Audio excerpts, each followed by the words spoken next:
Good morning. Okay, today we're going to be looking at William Wordsworth's extract from the Prelude. I'm going to be talking you through Wordsworth's ideas that he uses this poem to communicate, which relate to the relationship between man and nature, and of course talking you through some of the key methods, the techniques that Wordsworth uses in order to communicate those ideas to us, his readers. So, the first thing to mention is that, as the title here would suggest, this is only a section of a much longer poem. The Prelude was Wordsworth's magnum opus, his greatest work, and it was an autobiographical epic poem which covers a huge span of his life, from his very early childhood up until the point at which he started writing this poem at the age of around 30. So this is a section which deals with something which happened to Wordsworth in his youth, and this section of the Prelude, in my view, is used to explore the relationship between man and nature and to illustrate the romantic concept of the sublime. So, a couple of things to mention here. First of all, Wordsworth was a romantic poet, along with the likes of Blake, Percy Bysshe Shelley, Lord Byron. Wordsworth was particularly fascinated by the relationship of man to nature. The Romantic poets, and William Wordsworth in particular, believed that men could experience these moments of kind of transcendence, these moments of incredible inspiration from being immersed in nature and from being at one with nature. And this poem is a real illustration of that. The sublime is a romantic term used to define a realm of experience beyond the measurable. So a particular place, a particular kind of experience that really went beyond rational thought. It wasn't something that could simply be explained or even really understood, but there were these powerful moments of extreme emotional experience. And often the sublime, feelings of the sublime, arise from these sensations of awe and terror that are provoked by nature. And that's what we really see in this poem here. So Wordsworth, in his epic poem, in the Prelude, really left no stone unturned. He looked at many moments that we might think of as fairly commonplace or fairly ordinary, but he infuses them with this sense of incredible purpose and meaning. Now, this particular poem, this particular extract, tells a really simple story.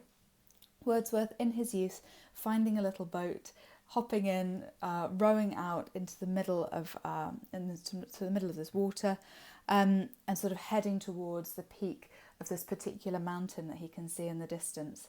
But of course, as he gets closer and closer to it, he realises that what he thought was the summit of the mountain is in fact just a small step along the way, and the mountain is actually significantly larger than he had at first realised. And this provokes in him, this causes this sensation of being completely overwhelmed. And he finds himself intimidated by this vast shape. He turns back, sort of intimidated and disturbed by this thing that was so much larger, so much vaster than he had at first realised. And the poem ends with him experiencing these sensations of confusion and fear, and essentially this feeling of being almost diminished by nature, feeling that his place in the universe is so much smaller than he had realised, and that nature is dramatically more powerful, more significant, and will be around long after he has passed away. So these are the kind of big ideas that Wordsworth is playing with in this poem, and in that way it is very much of a piece with other works by him and by other Romantic poets as well. So again, I'm going to take you through just a couple of really key points here. You can see anything that I've highlighted in green. These are lines that we're particularly going to be delving into in detail, and I'm going to be focusing in particular on how this poem addresses ideas about power and about nature's power. Okay, so let's make a start then. One summer evening, led by her, I found a little boat tied to a willow tree, within a rocky cove, its usual home. So, something you may have noticed fairly quickly is that this is a poem written in Iambic Pentameter. That is, there are 10 beats, 10 syllables within each line, and they're in a pattern of unstressed, stressed, unstressed, stressed. Da-dum, da-dum, da-dum, da-dum, da-dum. And this is a rhythm that you'll be familiar with from other poems within the collection, but also you will certainly have discussed Iambic Pentameter when we think about Shakespeare. This is written in a particular form of Iambic Pentameter we call blank verse. It is unrhymed Iambic Pentameter. So at the beginning of the poem, Wordsworth introduces the sort of the setting, the environment, and this boat which he is about to steal. Straight I unloosed her chain, and stepping in, pushed from the shore. So this is his decision to steal this boat. It was an act of stealth and troubled pleasure. So immediately from the beginning here, from the first moment when he goes to steal this boat, we get the sense that it brings him both joy but also a sense of unease. We get the impression that he's a little thrilled perhaps by his decision to do this thing, but at the same time his conscience is pricking him slightly. Nor without the voice of mountain echoes did my boat move on. Now, this is the first example of personification that we see within this poem. And the mountains are personified, the voice of mountain echoes. So we get the impression that he is at once surrounded by nature, and that that within this line, the natural world is almost brought to life. These echoes sound to him like voices. So there's the sense almost that the natural world around him is alive and is observing him. So, nor without the voice of mountain echoes did my boat move on. So we have this sense, the natural world surrounds and observes him.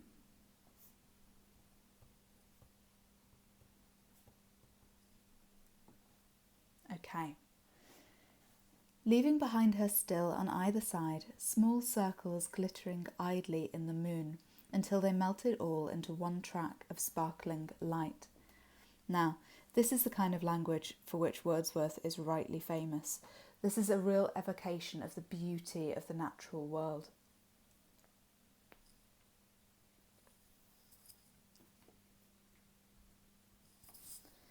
And within these lines, we start to understand the sort of sense of majesty of nature. So either side of the boat, there are these small circles glittering idly. And these are the ripples, perhaps, caused by his oars, and they're glittering, they're sparkling in the moonlight. Idly suggests a sense of laziness, a sense of relaxation. So the ripples are glittering in the moonlight. And this is one of the first images of light that we see within the poem, the fact that these circles are glittering. The poem begins with many of these images of light. We have the language of stars as well. We have moonlight. So at the beginning, as Wordsworth is evoking the beauty of nature, he uses imagery related to light, moonlight and starlight to create this impression of unparalleled beauty. So small circles glittering idly in the moon until they melted all into one track of sparkling light. So they're melting away, and again that creates this sense of beauty, into one track of sparkling light. Okay, and then we have this use of caesura here, creating this pause. The way through this poem, Wordsworth is very, very in control of the moments where he wants to pause, he wants to reflect. And here there is a sense again of absolute control as he rows out into the middle of this stretch of water. And then we have a shift. But now, like one who rows proud of his skill to reach a chosen point with an unswerving line, I fixed my view upon the summit of a craggy ridge. So we have a little bit of a sense of ambition here in terms of what he wants to achieve. At this point in the poem, Wordsworth is in control of his actions, and he seems quite at one within the natural world.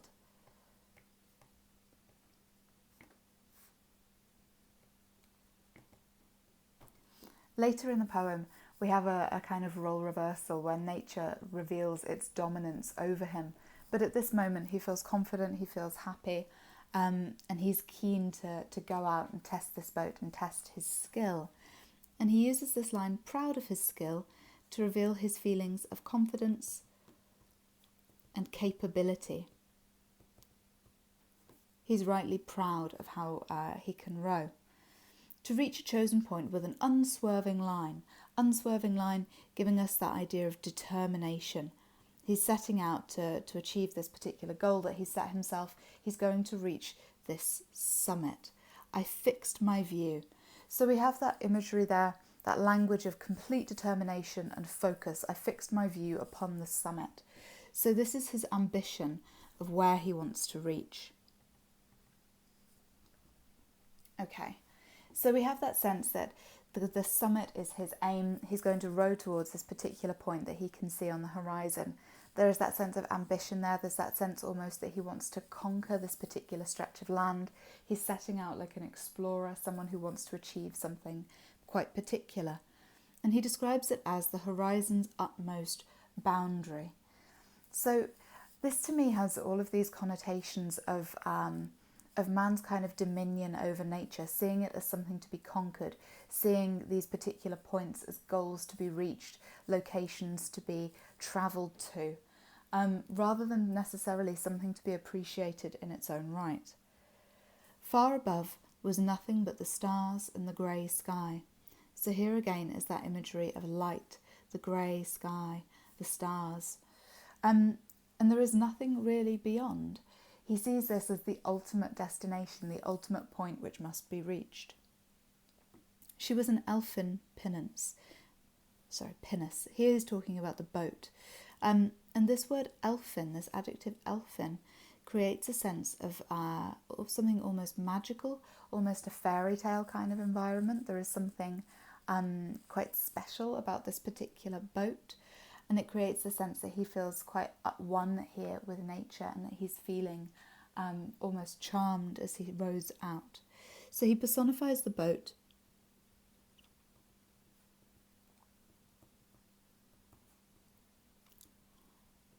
And this metaphor, elfin, creates a magical atmosphere.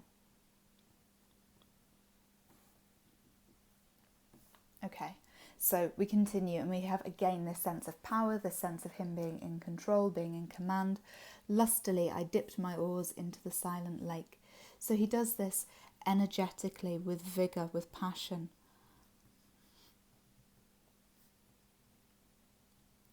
And again this speaks to his confidence and his sense of his own ability. And as I rose upon the stroke, my boat went heaving through the water like a swan. This is such a powerful simile, because it creates the sense at once that the boat is graceful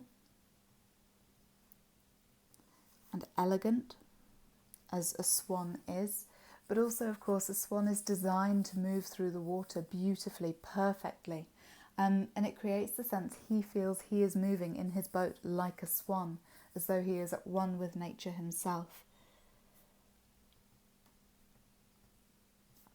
That he is a part of nature. Okay, and this is the moment at which the poem shifts. We might say this is the volta, this is the moment of transition, the moment when we shift from these images of beauty, we shift from this sense of confidence being exuded by Wordsworth as the persona within this poem, and Wordsworth starts to introduce language of awe, of terror, of fear, of intimidation, as he encounters a shape so much larger than what he had expected. When from behind that craggy steep till then the horizon's bound, so from behind this shape, which up until then had been the furthest visible point on the horizon, a huge peak, black and huge, as if with voluntary power instinct, upreared its head. So there's a few things to talk about here. We'll look at this repetition of the word huge, first of all. Now, Wordsworth is an incredibly eloquent speaker, an incredibly eloquent and articulate writer. He doesn't simply use the word huge, he doesn't repeat it because he's run out of adjectives. The repetition, I think, creates that sense of awe.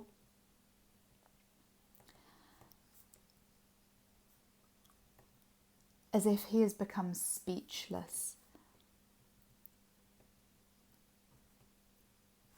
So it's as though the sight of this mountain has momentarily struck him dumb, rendered him, made him inarticulate, as if he's unable to really express himself as poetically, as eloquently as before. A huge peak, black and huge. That repetition serves to emphasise the sheer scale of this shape before him.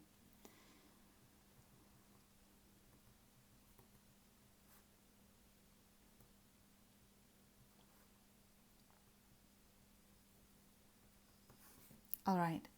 And here again, the shape is black, which has this connotation of almost a shadow that arises, that emerges before him. And I think also this suggests perhaps that he feels slightly intimidated. There is this air of intimidation about the way in which he describes this mountain. As if with voluntary power instinct upreared its head. So again we have that use of personification. Wordsworth brings the mountain to life as if it is some kind of creature, some kind of monstrous beast. As if there is something predatory about the way in which it moves, with voluntary power instinct. So this is something quite innate, quite essential to the mountain itself, as if it has this power, this instinct within it to rise up and to show its true scale, its true strength, its true power to Wordsworth, who up until this moment has been confident, has been capable, has been immersed in and feeling quite at one with nature, and now he is overwhelmed by the dramatic and terrifying power of this mountain. And again, we have that use of caesura mid-line. Here, that use of caesura ends this kind of reflective moment in which he's contemplating the beauty of nature, these small circles glittering idly in the moon until they melt into one track of sparkling light. Now, we have the caesura being used to pause at this moment of quite intense tension, and at which he's introduced this intimidating shape, this kind of antagonistic quality to nature. And look as well at the fact we have this language here, this adjective black, which kind of contrasts and juxtaposes the sparkling light, the circles glittering idly. We had language of light here, now we have the language of darkness and shadow.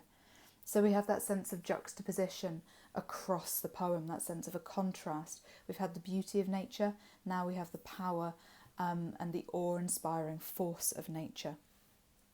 Now, I struck and struck again.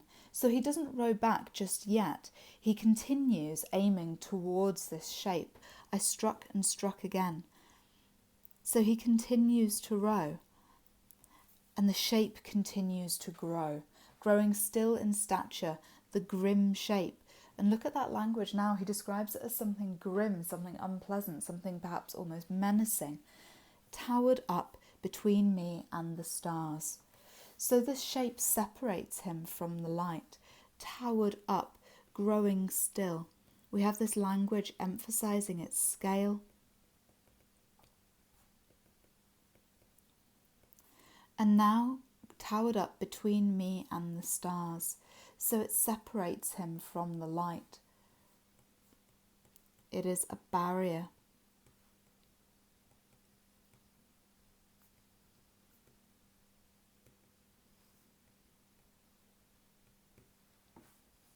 Now, we could infer that this language of stars is being used symbolically, the stars being used to represent the heavens. Perhaps there is a kind of religious undertone here as well. In which case, we might infer that this mountain creates a barrier between him and the heavens. Up until this point, up until the moment where the mountain first intimidates him, we have this sense of oneness with nature, and there is a real spiritual quality to that. A sense of almost forgetting himself, this sense of transcendence as he goes beyond the sense of him as an individual and starts to focus on his position within the outside world, within the natural world. But all of that is brought abruptly to a halt as this shape towers up between him and the stars. And there is the sense there that it's creating a boundary, creating a barrier, reminding him perhaps of his place in the universe, reminding him of his ultimate insignificance. And still, for so it seemed, with purpose of its own. So again, Wordsworth continues and extends this personification and suggests here that it has its own purpose. The mountain is doing something for reasons that he cannot fathom. And let's just refer back to that concept of the sublime here. The sublime deals with a realm of experience beyond the measurable. Emotional experiences that can't be quantified, that can't simply be explained. They are beyond rational thought. So here, the purpose of this mountain, the purpose that it has, and measured motion is unfathomable. It's beyond Wordsworth's comprehension. So it continues that personification as if to suggest the mountain has purpose of its own. However, this is beyond Wordsworth's comprehension, beyond his understanding. I'm just going to repeat with all of these poems, when I'm dealing with certain interpretations, these are my interpretations. As I'm looking through this is based on my impressions of the poem. They are far from the only comments that could be made. And with all of these videos, this analysis is designed just to kind of trigger your own thoughts on these questions that the poets are raising, and to prompt you to think a little bit more deeply as well about what is being conjured up by their use of language. Please don't feel that this is kind of the be-all and end-all, or even that these interpretations are the only ones that are valid. There is so much more that can be said, and these are just some ideas that I'm offering and sharing with you. Okay, and measured motion like a living thing. So that's simile again, continuing that personification. And now it seems it strode after me. Strode after me. So is the sense now of this thing as an almost predatory shape? There is that sense of some kind of pursuit. He feels chased by it. He feels that he can't get away from it. And again, the use of caesura, marking that moment of pause, and again, coming just before a transition in the poem, just before we have a change in tone. So that caesura demarcates a moment of transition. It marks this moment of shifting from one thing to something else. And it shows that this is the moment at which he decides to turn back with trembling oars. So this illustrates, or this connotes his fear. And it reveals how shaken he's been by this experience. Something quite profound has happened to him here. And it's not explicable. It's not something that we can comprehend. When we talk about the Prelude, we often joke, okay, this is the poem in which Wordsworth, the poet, gets scared by a mountain. And if we look at it in that sort of way, then yes, it does seem silly.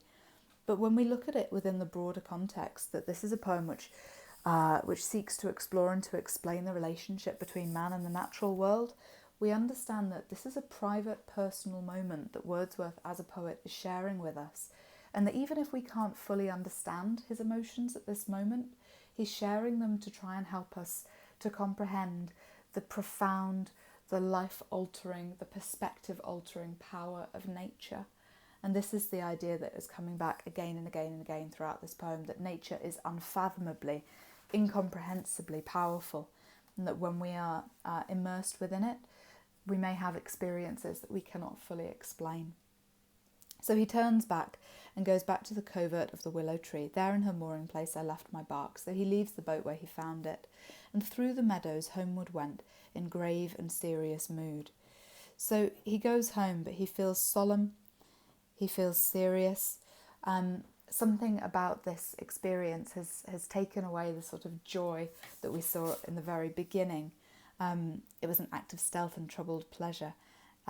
This beauty when he feels proud of his skill, all of that sense of confidence has been replaced by this grave and serious mood as he reflects on what he's seen. But after I had seen that spectacle for many days, my brain worked with a dim and undetermined sense of unknown modes of being. So I think again we have this sense of language of light and darkness being used here. My brain worked with a dim and undetermined sense. So dim suggesting a lack of true understanding. Dim as in not illuminated, lacking light, lacking clarity, lacking that comprehension. My brain worked with a dim and undetermined sense of unknown modes of being. So he's trying to come to some kind of understanding of what he's seen and what he's experienced. Unknown modes of being means unknown ways of being. So his experience has changed his perspective, and it's given him questions about his relationship to the broader universe.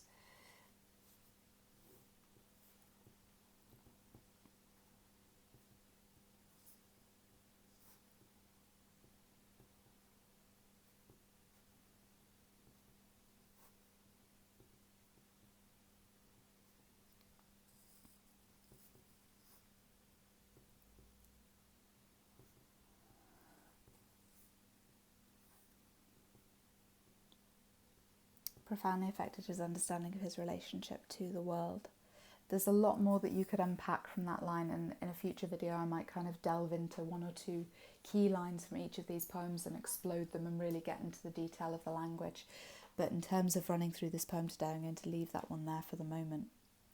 Over my thoughts, there hung a darkness. So here again is that language of light and dark. So this again illustrates the lack of true understanding, the sense that he is yet to truly comprehend and understand his experience. But I think this also speaks to his sense of his own insignificance.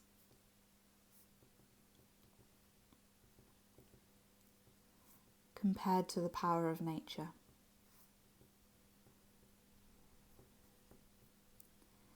The hunger darkness call it solitude or blank desertion. Now, if you were looking to compare this poem to another from the collection, this would be a lovely moment to compare with Heaney's Storm on the Island, in which he talks about trees not proving company and the sort of sense of barrenness in nature. Wordsworth often deals with feelings of oneness with nature, the beauty of nature providing comfort, solace, inspiration. But here, nature has left him feeling a sense of solitude and blank desertion. It's as though he's been abandoned and he now feels isolated.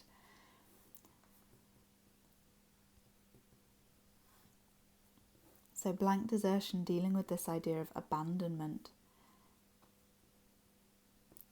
So all of that previous familiarity, all of that previous beauty that he has seen in nature and in the natural world suddenly seems to have been drained away, and he's left just with these feelings of his insignificance. Nature has shown another side of itself, and it's intimidating, and it's hard to understand, and it's awe-inspiring, and it's also slightly terrifying. So this is Wordsworth exploring those concepts of the sublime. Nature leaves him feeling solitary and deserted on this occasion. And we have this repetition now. No familiar shapes remained, no pleasant images of trees or sea or sky, no colours of green fields. So these familiar ideas of the natural world have left him, and that repetition of no illustrates his particularly bleak, isolated and solitary emotions at this point.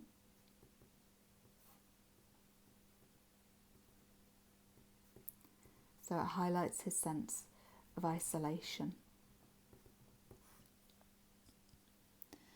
Okay, but huge and mighty forms that do not live like living men moved slowly through the mind by day and were a trouble to my dreams. So in these lines at the end, we understand how Wordsworth is haunted by this experience.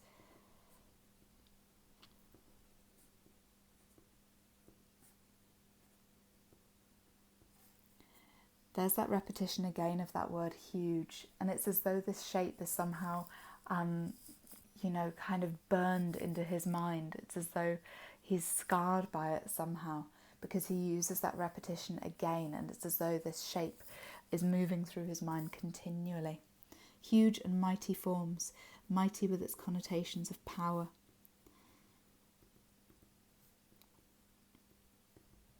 So the repetition of huge echoes the moment he saw the mountain. And then this word mighty connotes nature's power. That do not live like living men. So this mountain does not live like a person lives. It doesn't have a life like we have lives, like man exists. It has a completely different kind of existence. It operates on an entirely different plane and level of being, as does all of nature. So these forms that do not live like living men. In this line, Wordsworth examines the coexistence of man and nature.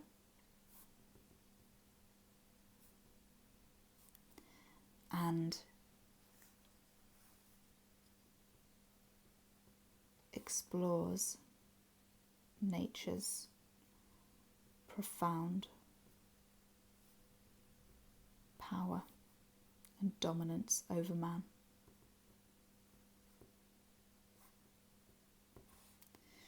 So these huge and mighty forms that do not live like living men, so they do not live like living men, they don't live like him, they don't live like others that he knows, moved slowly through the mind by day and were a trouble to my dreams. So that juxtaposition of by day and dreams illustrates the fact that he is thinking about this experience all the time.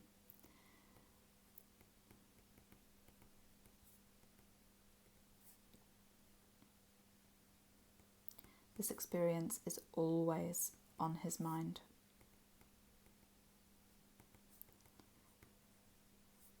It haunts him. And they were a trouble to his dreams. So there is something here which has left him feeling uneasy. It's left him feeling solitary, it's left him feeling isolated, and it's changed his understanding of what nature is. So they were a trouble to his dreams. These shapes leave him uneasy. So by the end of the poem, Wordsworth has presented us with an alternative understanding of what nature is. Here, it's something capable of providing these feelings of awe, these feelings of terror, and provoking a recognition that nature is overwhelmingly more powerful than man, and that we need to be humble and respectful of that. If we look back at the beginning of the poem, man's relationship with nature here is one of appreciation. He recognises its beauty and he feels that he can participate in that beauty himself, almost as though he has command over his environment. But as the poem progresses, we really understand that actually his environment has power over him and that he is far less in control than he had realised. And it's this recognition that by the end of the poem he is so haunted by, that sense that actually he is so much less powerful than he had at first imagined, the fact that he is far less in control than he had imagined. So in terms of comparisons with other poems, this pairs really, really well with Seamus Heaney's Storm on the Island. You might also compare it with another poem, perhaps like Exposure, which also deals with man's relationship to nature. Or you might in fact go for a little bit of a less obvious comparison and you might compare it with another poem by a romantic poet that deals with ideas of power, like for example Blake's London or Shelley's Ozymandias, which also touches upon the overwhelming power of nature as the lone and level sands stretch far away, erasing the legacy of the brutal pharaoh. So a lot of ideas here to think about. This is a poem that absolutely rewards reading and rereading, because every time I look at this, I see something that I haven't noticed before, and it will certainly be the same for you as well. Okay, I hope that that's been useful to you. Again, let me know if there's anything in particular that you would like me to focus on, if these longer videos are more useful. And I will also be looking at putting together some shorter, quite intense little clips which go through individual quotations from the poems in that little bit more depth. So if you're picking out the ones that you need to learn ahead of your exams, you can perhaps pick out a couple and get to really know them well, learn all the methods and how they link to the ideas. Okay, I hope this has been a useful overview. Thanks for watching and good luck with all of your revision.